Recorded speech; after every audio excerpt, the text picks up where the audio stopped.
You're watching the Isaiah Factor Uncensored. Welcome and thank you for joining us for the second half hour of The Factor Uncensored. The U.S. Supreme Court has rejected a call to overturn its decision to legalize gay marriage. The 6-3 decision came out of a case in Kentucky where former city clerk Kim Davis refused to give a marriage license to same-sex couple.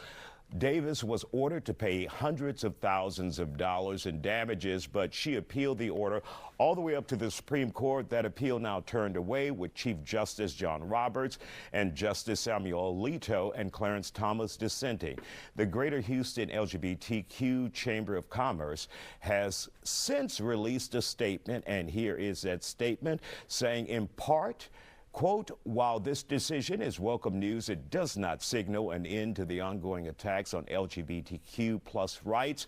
Joining us to talk about it, Ryan Wilson, a member of that organization, family attorney Tolu Kate, and U.S. Navy veteran Terrence Bolton, who is also a member of Houston's LGBTQ plus community. So, first of all, as an attorney, this is not the Supreme Court just saying we agree. Correct. It's saying we're not going to deal with this case. Correct. They're simply saying we're just not touching it. It doesn't mean that this case can't be brought up again, it can't be heard again. It just says right now we're not touching it. And for those who may be out there, Ryan, concerned that, like in 2022, Clarence Thomas says, let's take a second look at same-sex marriage. For those who are breathing a sigh of relief, now is not the time, right?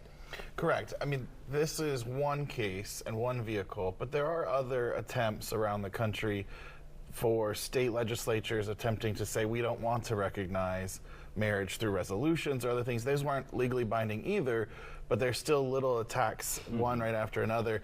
And then you have other legislation we've seen in Texas that go beyond talking about marriage, whether it's protections for students in schools, transgender people's access to restrooms and public facilities. So our community is facing multiple attacks from multiple angles. This is just one sigh of relief.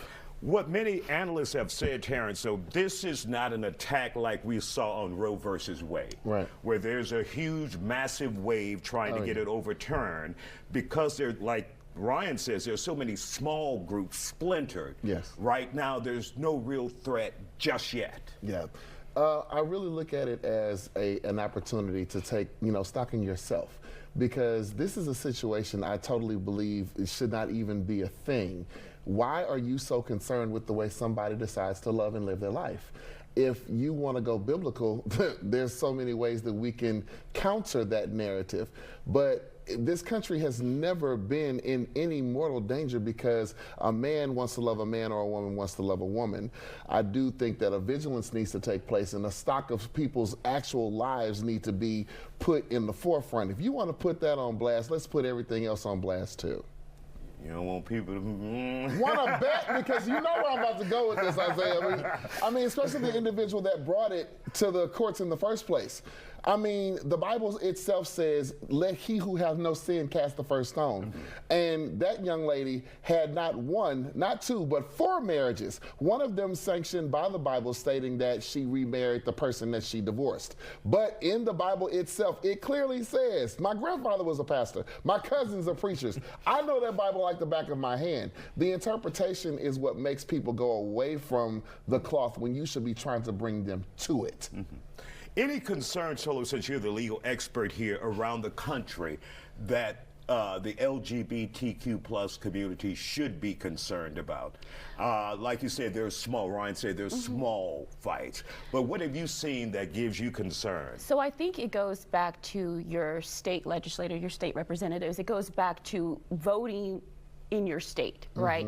We just had a recent election where there's a lot of things that don't seem like they would affect you, but they really do.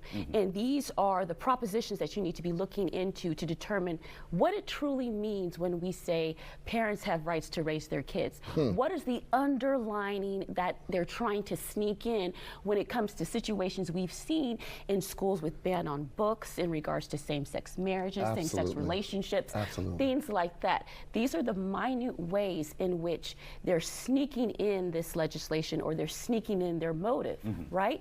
And so as people in our community, it's very important that we get involved locally Because only locally can we infect that change that deals with our day-to-day lives that we can then expand nationwide.